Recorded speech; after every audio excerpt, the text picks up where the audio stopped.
بسم الله الرحمن الرحيم. الحمد لله والصلاة والسلام على رسول الله وعلى آله وصحبه ومن والاه، وبعد. أيها الأحبة، السلام عليكم ورحمة الله تعالى وبركاته.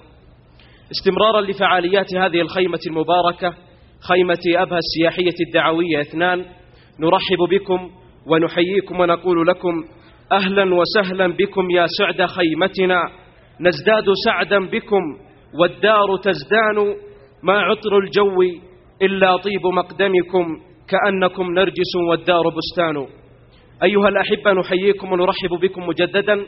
سنكون وإياكم بإذن الله في هذا الوقت مع الشيخ عبد الله بن أحمد الغامدي لنستفيد وإياكم معا من كلمات يعطر بها الشيخ مجلسنا لهذه الليلة بعنوان تقوية العزائم في زمن الهزائم. نرحب بالشيخ ونترككم معه، نسأل الله عز وجل أن ينفعنا وإياكم بما يقول، إنه على كل شيء قدير.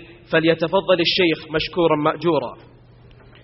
بسم الله الرحمن الرحيم. الحمد لله رب العالمين، والصلاة والسلام على أشرف الأنبياء والمرسلين، سيدنا ونبينا محمد وعلى آله وصحبه وسلم تسليما كثيرا إلى يوم الدين.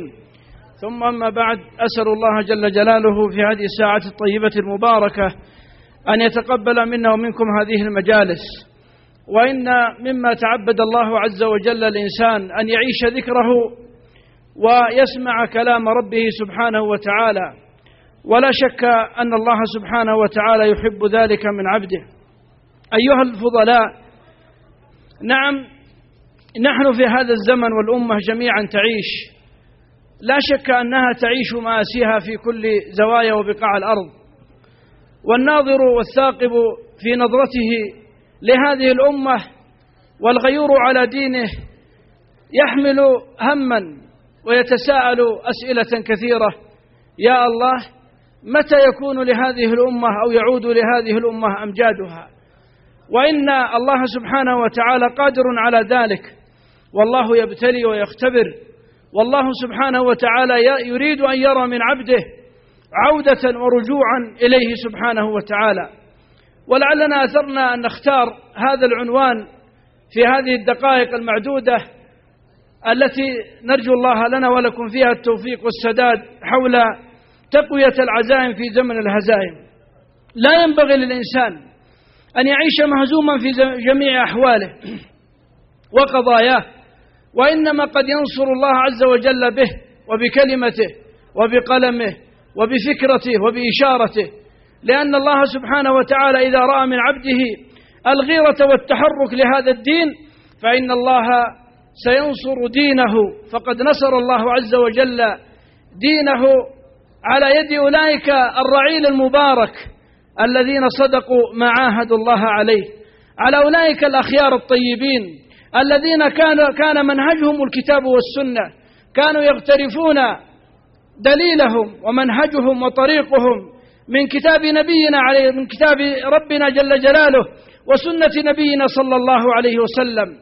ولذا كان لهم أمجادهم، فقدموا هذا الدين ووقفوا على جبال العالم وعلى أنهارها، بل سير الله عز وجل لهم الماء يبسا،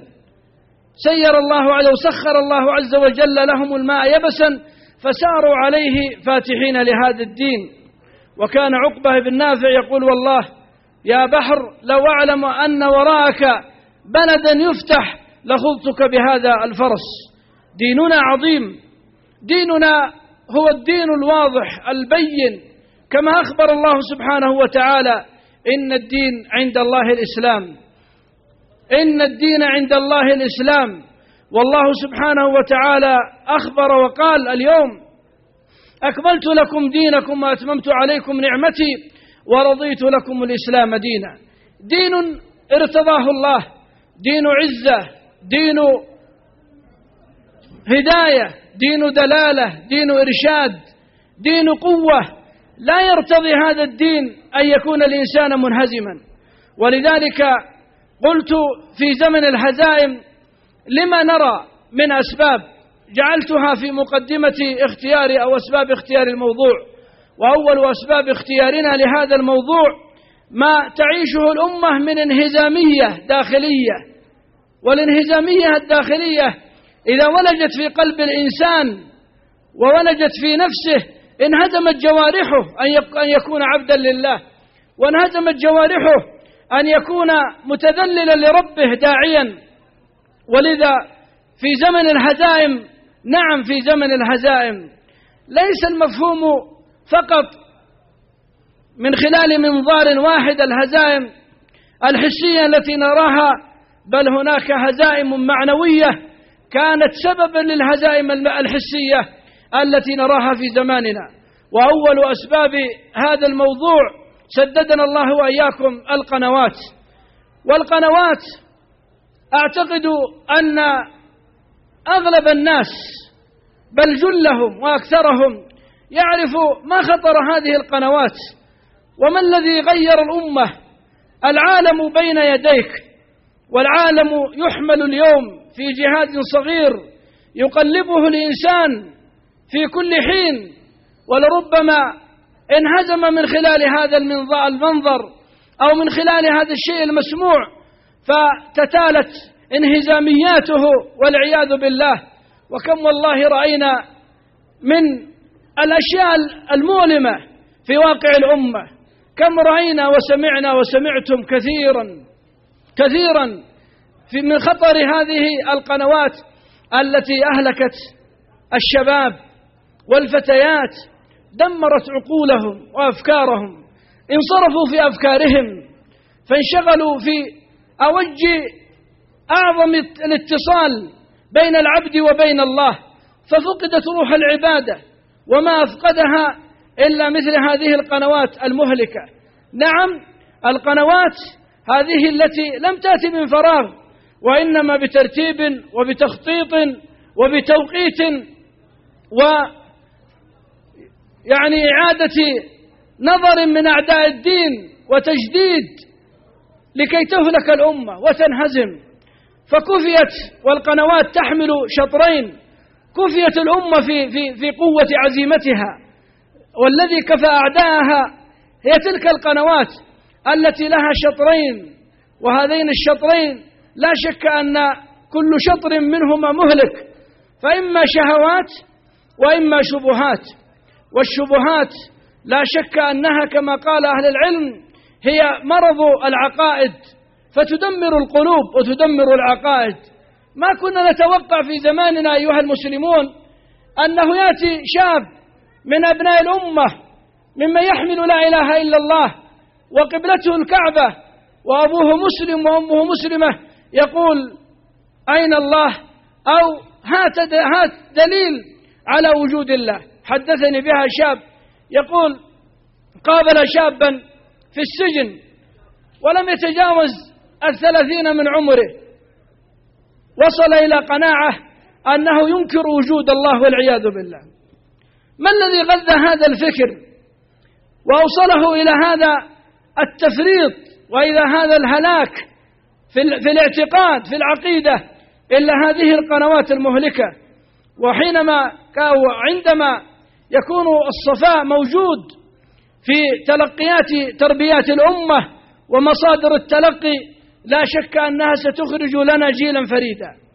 وهذه جزئية، وهي الشبهات والشهوات حدث ولا حرج، كما هلكت والله من عقول، كم دمرت من أرواح، كم أذهبت من أوقات، كم صرفت من طاعات، كم ضيع الإنسان فيها وندب حظه. ولذلك حظه مندوب في الدنيا، ولربما يكون كذلك في الآخرة فيندم، كما قال الله عز وجل ويوم يعض الظالم على يديه يقول يا ليتني اتخذت مع الرسول سبيلا يا ويلتى ليتني لم أتخذ فلانا خليلا لقد أضلني عن الذكر بعد إذ جاءني وكان الشيطان للإنسان خذولا. كم والله ممن ندم أمام هذه القنوات. اتصل علي شاب 10:10 تقريبا والنصف، وكان في اتصاله المتقطع وكلماته المتقطعة ما كنت أتوقع والله ليس تكرار مثل هذه القصص إلا والله من الواقع المؤلم. ما كنت أتوقع أن شاب سيصل إلى هذه الدرجة من القناعات أمام ما أهلكته هذه القنوات. وأخذ في اتصاله، قلت لعله يأخذ 10 دقائق أو ربع الساعة، والله لم ينتهي اتصاله. كلما أردت وحاولت قطع الاتصال يسألني بالله أن أنتظر وأسمع.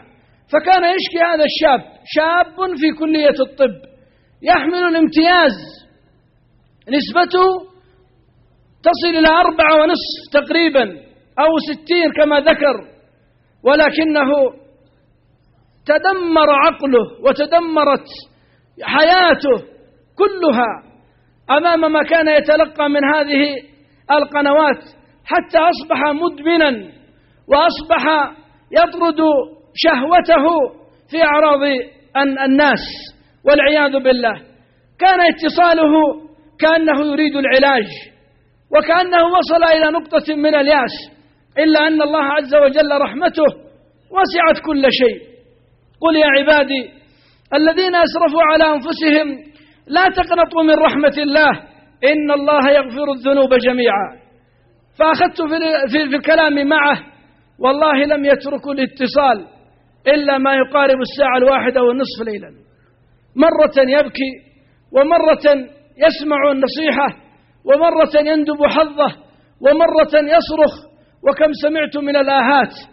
ويحمل كل من يحمل لا إله إلا الله ويحمل الاستقامة ويحمل التدين، يقول في طيات كلماته: والله إننا في أعناقكم يوم تلقون الله. أين أنتم من مجموعة شباب، هكذا قال، في استراحة من الاستراحات يرمون في أحضانهم كل ليلة بنت وبنتين يفعلون بها الفاحشة. والله إننا في أعناقكم يوم تلقون الله. كلمة كانت قوية من شاب يلامس الواقع. ما الذي حرف هذا الشاب وما الذي أوقعه فيما وصل إليه إلا هذه القنوات المهلكة، فهي سبب الرئيس لانهزام الأمة. ولذلك فرط كثير من الناس أمام هذا السبب الرئيس. بعض الآباء يقول: والله أن ودي أن يكون أبنائي كلهم ذكور يا زين البنات، وما كان يدري معنى هذه الكلمة. فسئل هذا الأب: لما هو السبب؟ قال: البنت ما تخرج من البيت، وهو ما شاء الله ما يدري إيش الأمر، إيش السالفة. واضع للبنت هذه يعني غرفة مستقلة ومعها جهاز الحاسوب بين يديها، وفي حرية ما تنتهي إلا مع الفجر، وهي في عالم مهلك، عالم مظلم. ومن بقي ذاك الأب فترة من الزمن، إذا والعياذ بالله ليلة من الليالي تتصل عليه أحد الهيئات تناديه أن يأتي إلى موضوع ما كان في حسبانه أن يكون مع تلك البنت التي كان يقول: ليت أبنائي كلهم بنات، ليت أبنائي كلهم بنات. نعم، يقول لأن البنت ما تخرج من البيت، والشاب في خطر في خروجه. أصبح البنات والذكور والأبناء في خطر، لكن الخطر المسموم والخطر الذي لربما صنعه الأب بطريقة غير مباشرة موجود في البيت، أصبح موجود في البيت. ولذلك حري أن يعي الأب خطر هذه القنوات، وهذا سبب. والسبب الثاني الغزو، وما ذاك إلا من تلك، فهي أداة للغزو. وما نسمعه أو قرأناه في تاريخ الأمة من أن هذه الأمة المسلمة لن تستطيعوا، كما يقول لويس التاسع، لن تستطيعوا غلبتها بالسيف ولا بالبندقية، وإنما بالغزو الذي دمر هذه الأمة.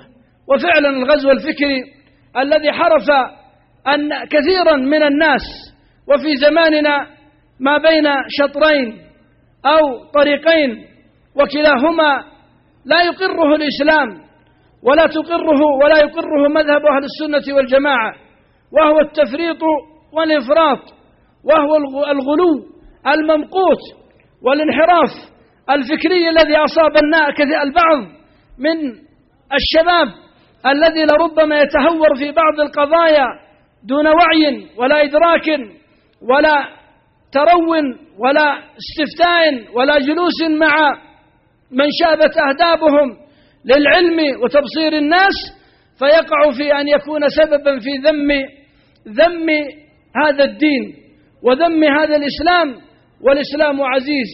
ولا ذاك الآخر الذي يقول أين الله أو ينفي وجود الله والعياذ بالله.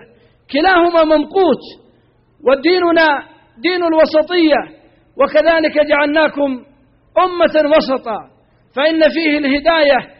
الوسط لهذه الأمة اختيار من الذي اختار الوسط لهذه الأمة؟ لو تأملنا الآية، إن الذي اختار الوسط لهذه الأمة هو الذي أعلم بنجاح الأمة وبعزة الأمة وبسنداد الأمة وبنصر الأمة، إنه الله جل جلاله هو الذي اختار أن تكون الأمة هي الأمة الوسط. فلذلك أقول هذا سبب آخر. والسبب الثالث في هذا الموضوع المخذلين.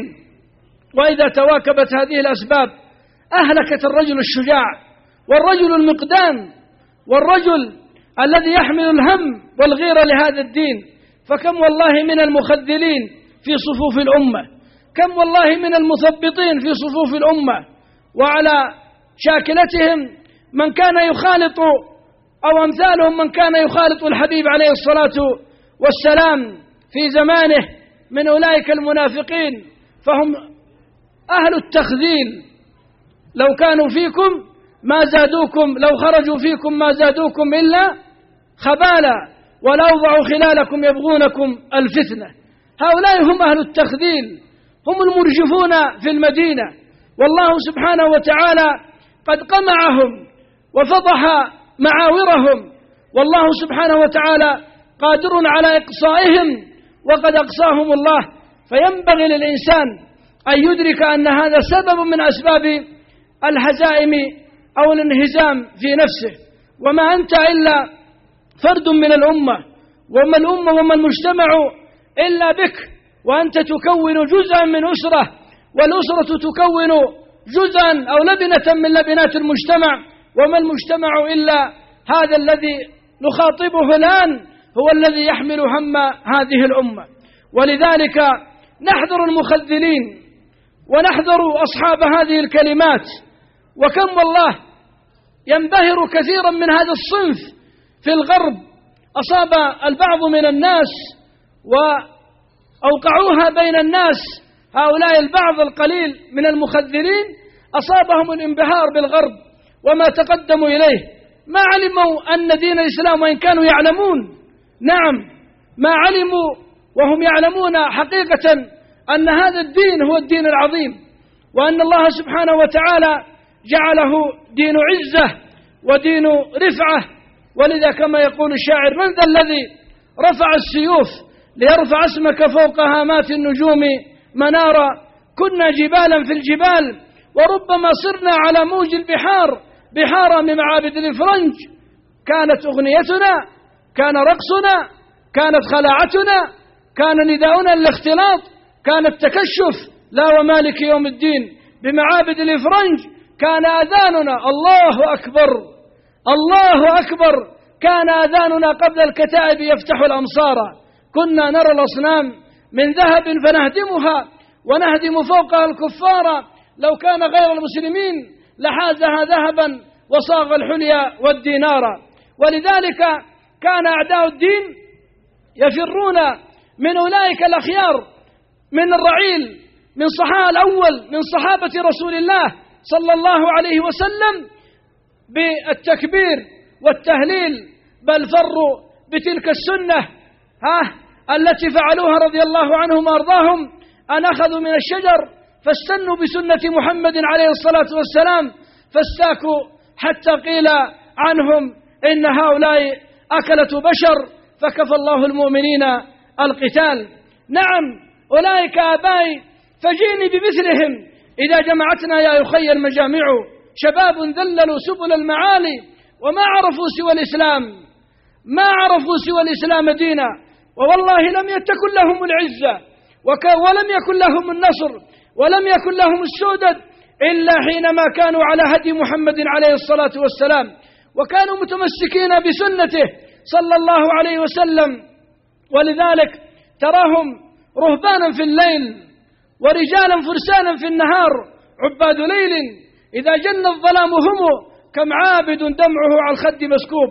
نعم، كم عابد يقف بين يدي العزيز العلام جل جلاله فيركع للحي القيوم ويسجد له ويناديه ويناجيه، فيفتح الله عز وجل له ما يريد. ولذلك حذاري من المخذلين الذين ليس لهم والله إلا المؤخرة، ليس لهم والله إلا الذلة، ليس لهم والله عز ولا نصر ولربما بل وسيعضون على أصابع الندم. والله سبحانه وتعالى ذكر في حالهم حينما قال: يا أيها الذين آمنوا لا تتخذوا اليهود والنصارى أولياء بعضهم أولياء بعض ومن يتولهم منكم فإنه منهم إن الله لا يهدي القوم الظالمين.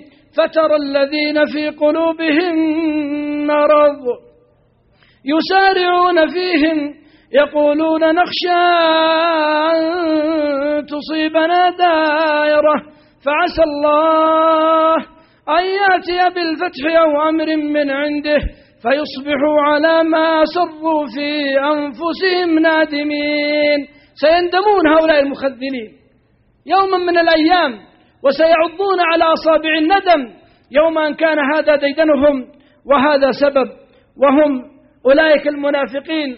حمانا الله وإياكم. وإن دين الإسلام ودين السنة ودين محمد عليه الصلاة والسلام لهو الدين الباقي والعاقبة للمتقين. من الأسباب أو السبب الرابع حاجة الأجيال في هذا العصر إلى التذكير بأمجاد الأمة. الأمة صاحبة أمجاد، والله سبحانه وتعالى قد ذكر كثيرا من ذلك في كتابه، وبين حال نبيه عليه الصلاة والسلام، بين أمجاد الأمة. وأول مجد للأمة فرق الله عز وجل به بين الحق والباطل تلك المعركة المشهورة العظيمة معركة بدر. والجميع يعرف تاريخ الأمة أو تاريخ النبي عليه الصلاة والسلام وتاريخ هذه المعركة. إن الأمة بحاجة إلى أن تعزز في أنفسها في هذا الزمن وفي أجيالها هذه العزة لهذا الدين، وأن الله عز وجل ما نصر أولئك إلا بالتمسك بكتاب رب العالمين. النبي عليه الصلاة والسلام بماذا ارتبط في معركة بدر؟ لو لاحظتم في سيرته عليه الصلاة والسلام وفي معركة بدر ارتبط بماذا؟ قال كما ورد عنه عليه الصلاة والسلام: ثم اتجه صلى الله عليه وسلم إلى ربه فرفع يده يطلبه ماذا؟ يطلبه النصر. وبين صلى الله عليه وسلم وأخبر والله أعلم بخبره وبيانه: إن تغلب هذه العصابة فلن يقوم في الأرض دين، أو كما قال عليه الصلاة والسلام. بل يقول أبو بكر رضي الله عنه وأرضاه: حتى سقط رداءه صلى الله عليه وسلم فعاد ورد رداءه على كتفيه، قال: والله لن يخذلك الله أبدا. الاتصال الوثيق برب العالمين جل جلاله يعيد للأمة أمجادها، ولن يكون لجيلنا، وجيلنا وهي الأمة الشابة كما قال أحدهم من السلف: هذه الأمة هي الأمة الشابة، وسيد الشباب فيهم هو محمد عليه الصلاة والسلام. ولذلك صلى الله عليه وسلم وينبغي أن نعزز في شبابنا هذا الأمر. من كان خطباؤه شباب، وكتاب وحيه شباب، وعلماؤه شباب، وسفراؤه شباب، وأدباؤه شباب، وشعراؤه شباب، من كان يحضر معه كلهم شباب رضي الله عنهم وأرضاهم. نعم والله، شباب ذللوا سبل المعالي وما عرفوا سوى الإسلام دينا. يقول أحدهم: ما بال شبابهم وما بال شبابنا اليوم؟ أنطمست معالم الرسالة، أنطمس النور الوهاج، إي والله أليس الكتاب والسنة بين أظهرنا اليوم؟ لكن من استبدل الذي هو أدنى بالذي هو خير لا شك أنه سيكون مهزوم. من استبدل المجلة واستبدل الجريدة واستبدل البلوتوث واستبدل هذه القنوات وكانت هي ديدنه وحياته، واستبدل ما يسمى بالمسميات التي نسمعها في أنواع الجوالات فاستقرت في فؤاده وبقيت همه وغمه، سيكون مهزوما والله حتى في أقل العبادات وأيسرها.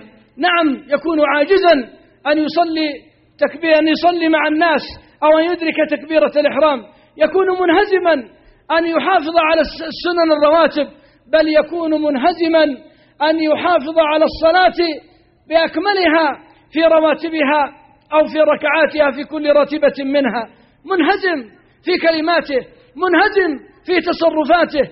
بل من الغريب والعجيب أننا نرى شبابا نرجو الله لهم الهداية ونرجو الله أن يشرح قلوبهم للإسلام، نراهم انبهروا بالغرب في ملابسهم فينسلخ الشاب انسلاخا كما تسلخ الشاة من جلدها من ملابسه ومن مبادئه ومن حيائه، وانكسر الحياء كل الحياء، بل انعدم عند كثير من الشباب.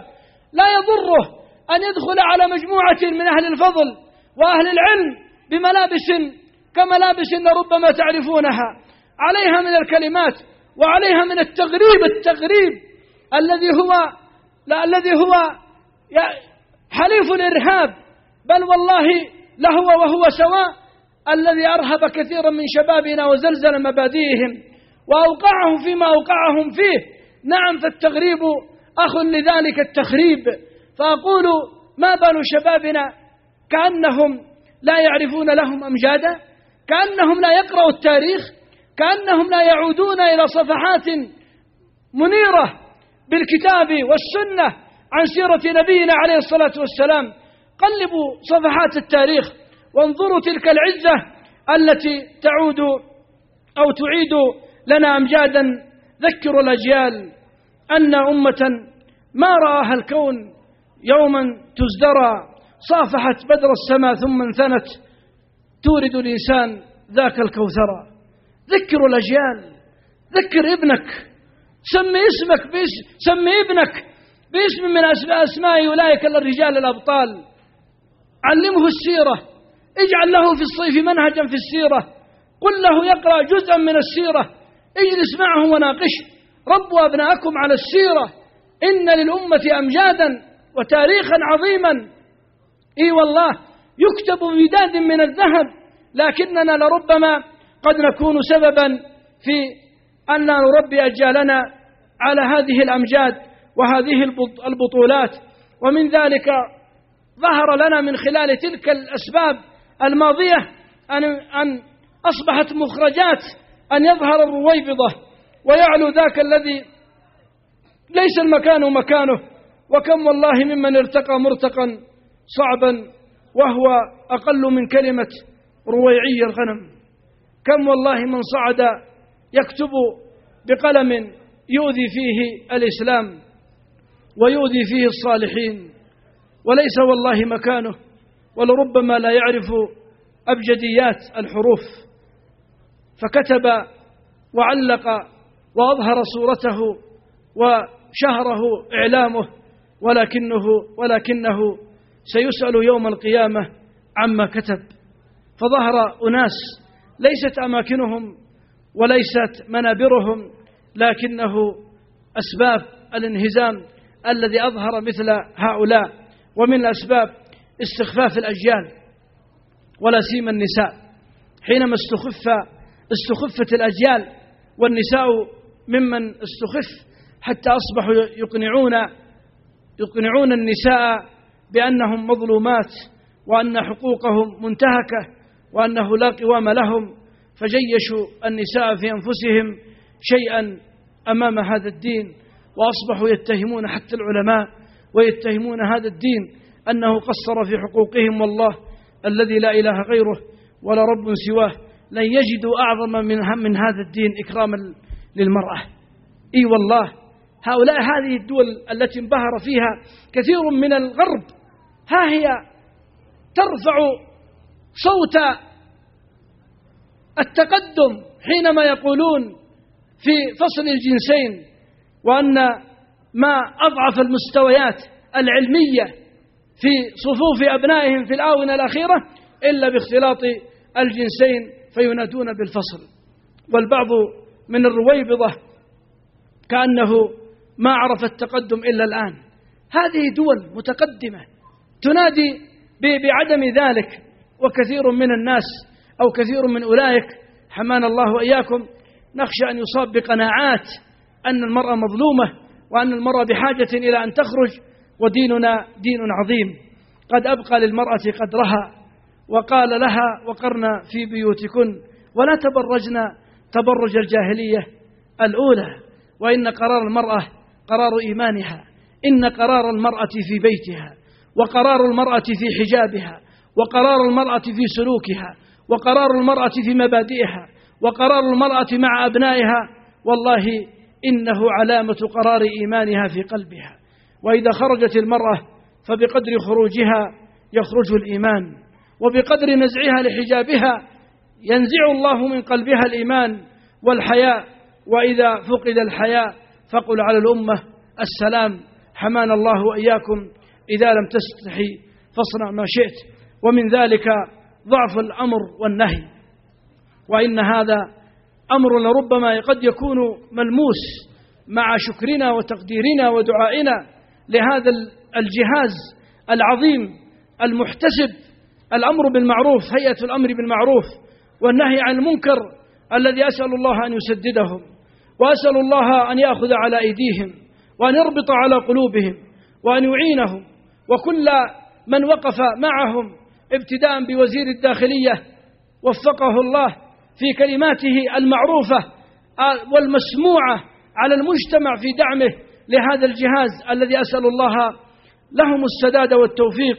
لكن لربما البعض من الناس يحمل أولئك ما لا طاقة لهم به، فأنت آمر وناهي أيها الأب، أنت آمر بالمعروف وناهي عن المنكر في بيتك، أيها المعلم، أيها الموظف، أيها الرئيس، كل منا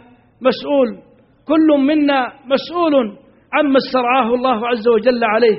وإن كنت تنتظر أن يأمر بنتك ويأمر ابنك هيئة الأمر بالمعروف والنهي عن المنكر، وأين محل الأمر والنهي؟ أن يقبضوا عليهم في السوق فيطبق عليهم الأمر والنهي.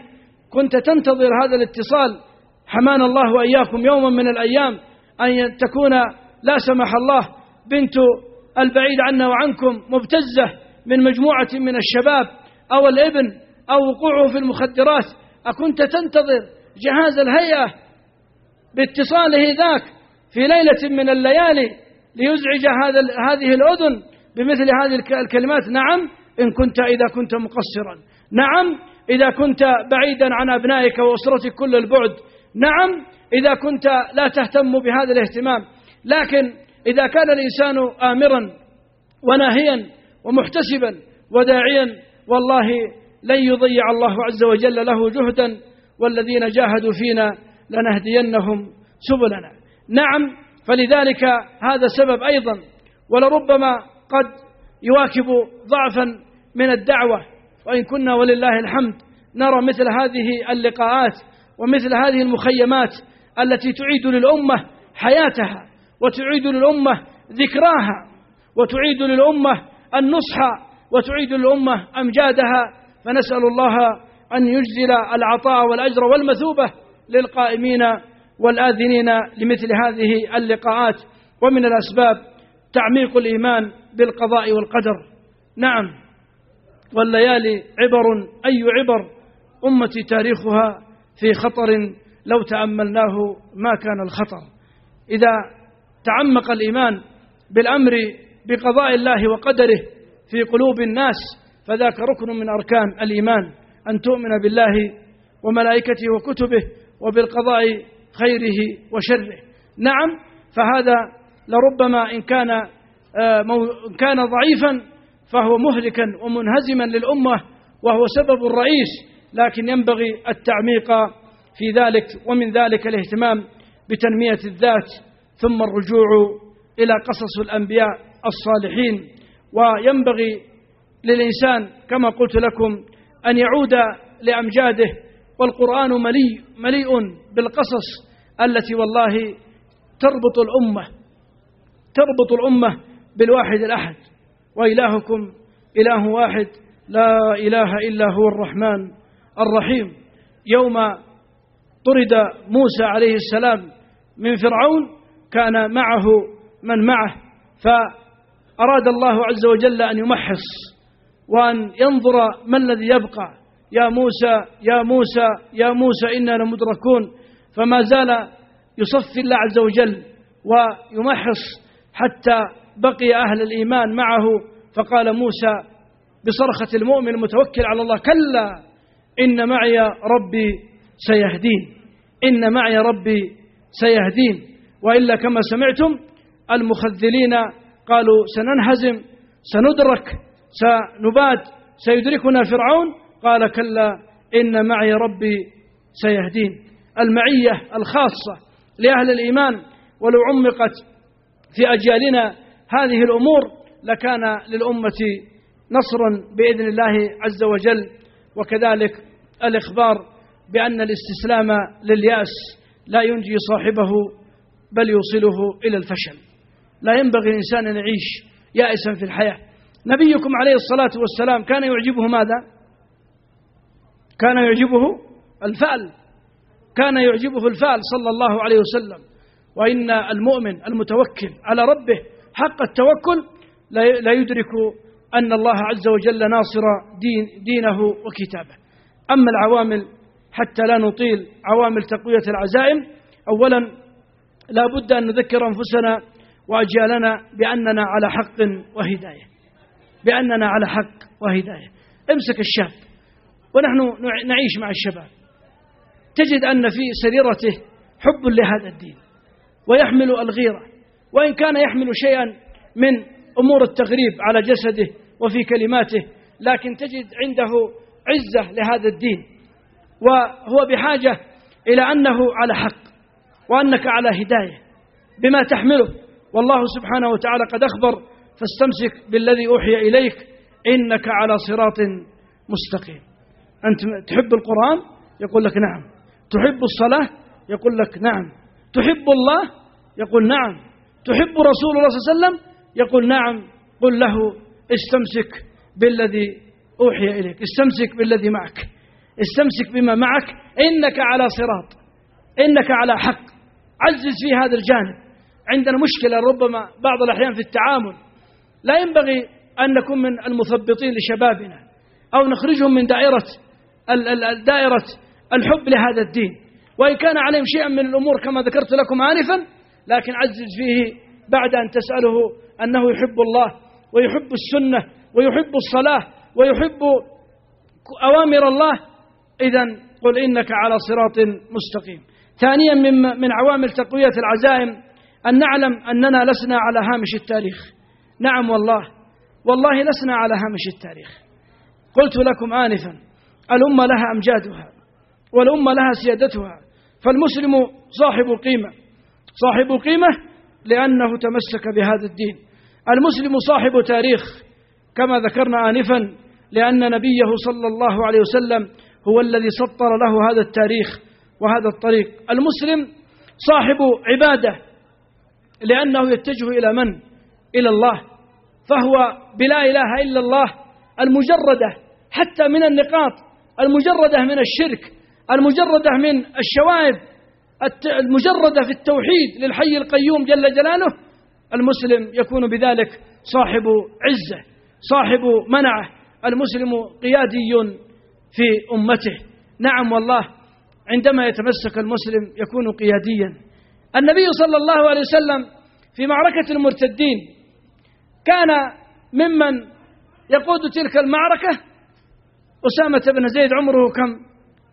16 سنة. حبيب بن زيد يرسل وهو شاب، وليسمع شبابنا هذه الهمسة حينما قلت لكم نعم من حول النبي عليه الصلاة والسلام شباب.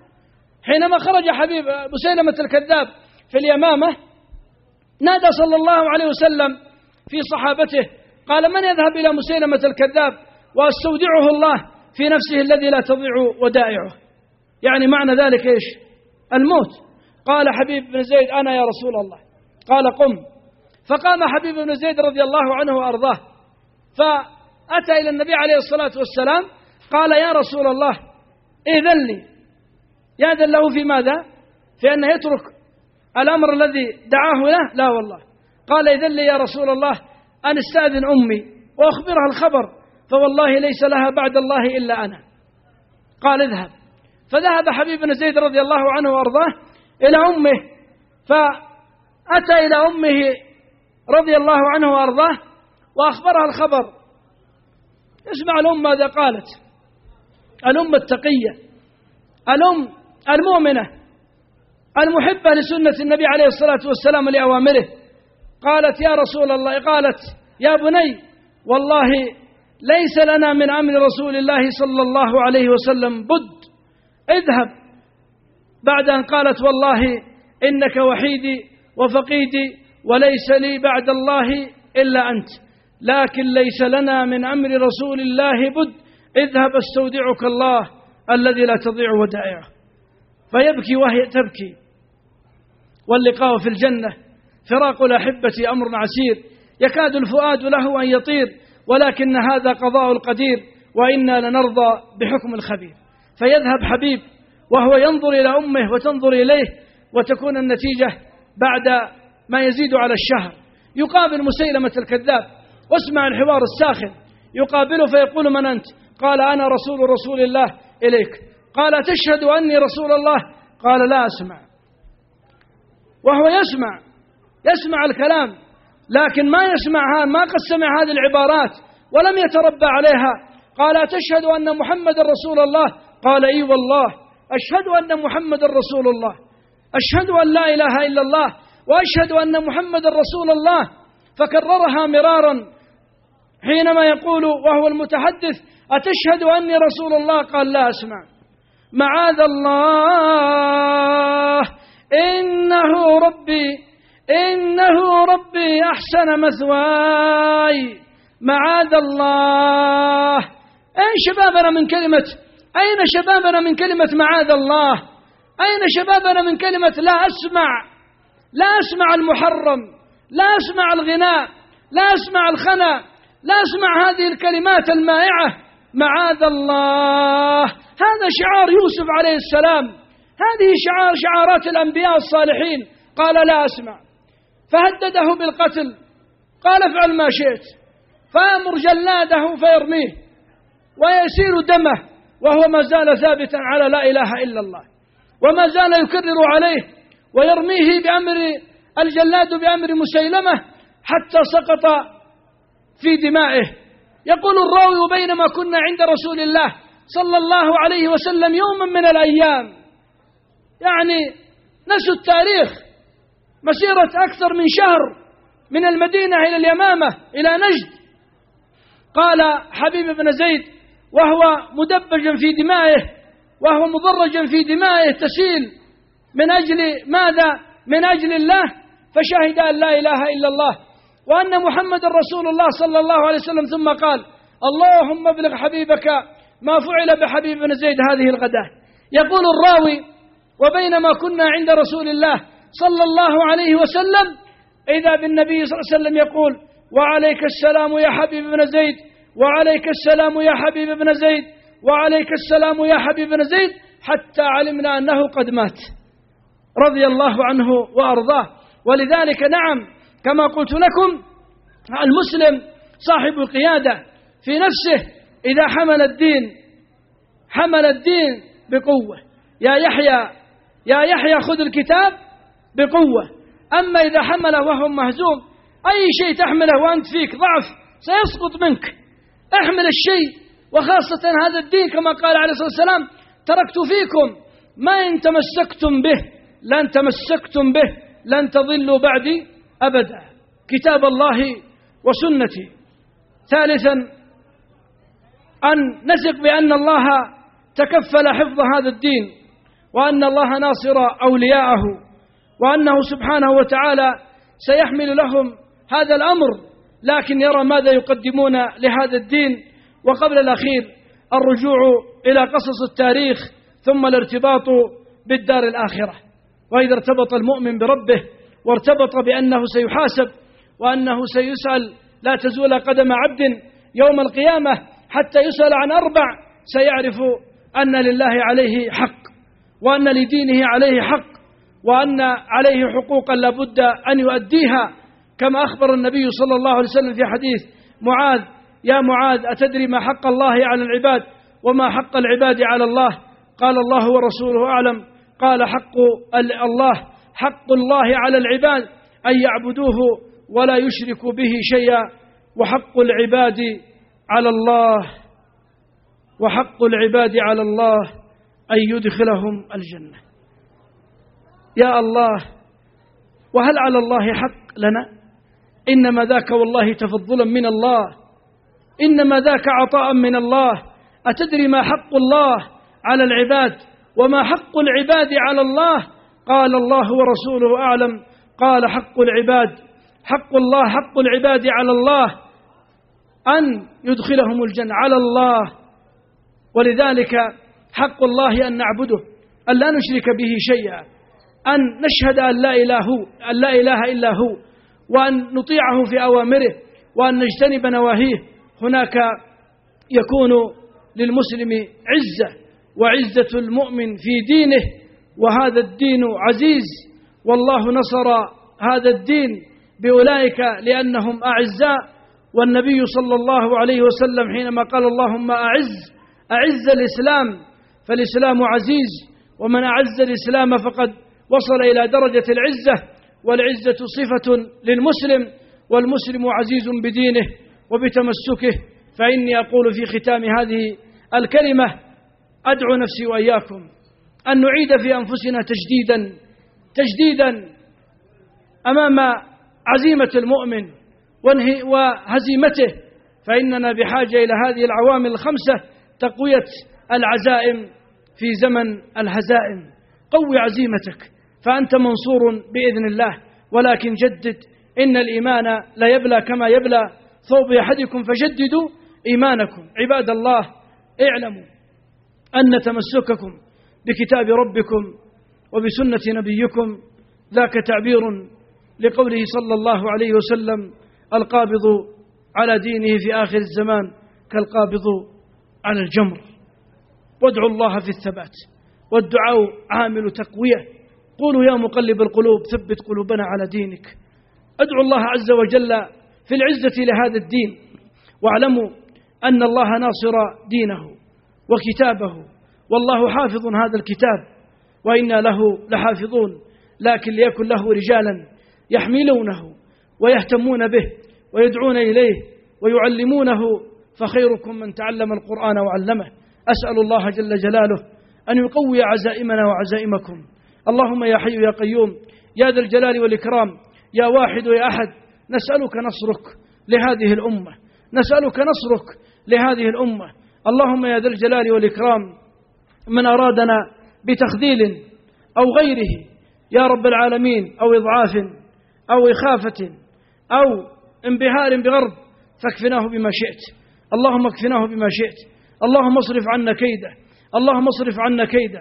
اللهم زد بلادنا وسائر بلاد المسلمين أمنا وإيمانا وسلامة وإسلاما.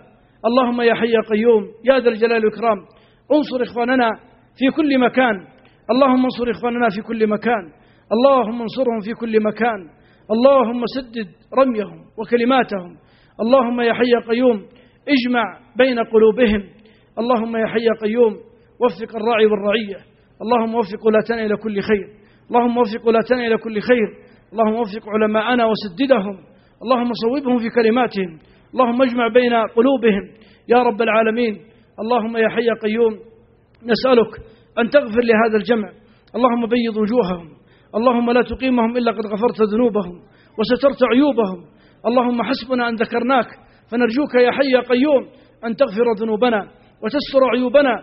نسألك يا ذا الجلال والإكرام أن تكرمنا بما أخبرنا نبينا صلى الله عليه وسلم من كرامة لهذه المجالس، أن يقال لنا قوموا مغفور لكم قد بدلت سيئاتكم حسنات، بيض الله وجوهكم وغفر ذنوبكم وستر عيوبكم على حسن استماعكم، وصل اللهم وسلم على سيدنا ونبينا محمد.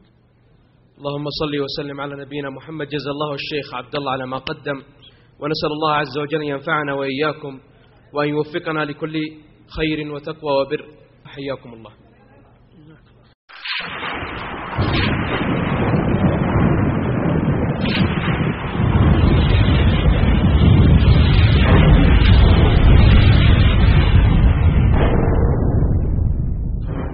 أبها السياحية، أبها الدعوية، أبها السياحية، أبها الدعوية، سياحية دعوية حيوية نوعية، سياحية دعوية حيوية نوعية، أبها الدعوية تدعوكم كل عشية بمناشطها الحيوية وبرامجها النوعية. خيمة أبها الدعوية تدعوكم كل عشية بمناشطها الحيوية وبرامجها النوعية. هي للأسرة كالشمعة تجمعكم أجمل جمعة، يا من ترجون المتعة ببرامج إسلامية. جمعت بين الإمتاع وجميل حديث الداعي واللهو بغير ضياع ومعارض إبداعية. جمعت بين الإمتاع وجميل حديث الداعي واللهو بغير ضياع ومعارض إبداعية. أبها الدعوية، أبها الدعوية تدعوكم كل عشية بمناشطها الحيوية وبرامجها النوعية. خيمة أبها الدعوية تدعوكم كل عشية بمناشطها الحيوية وبرامجها النوعية. هي للأسرة كالشمعة تجمعكم أجمل جمعة، يا من ترجون المتعة ببرامج إسلامية. تدعو للهدي السامي وفق الدين الإسلامي دون غلو هدامي أو أفكار غربية. أبها الدعوية تدعو للهدي السامي وفق الدين الإسلامي دون غلو هدامي أو أفكار غربية. خيمة أبها السياحية، خيمة أبها الدعوية تدعوكم كل عشية بمناشطها الحيوية وبرامجها النوعية.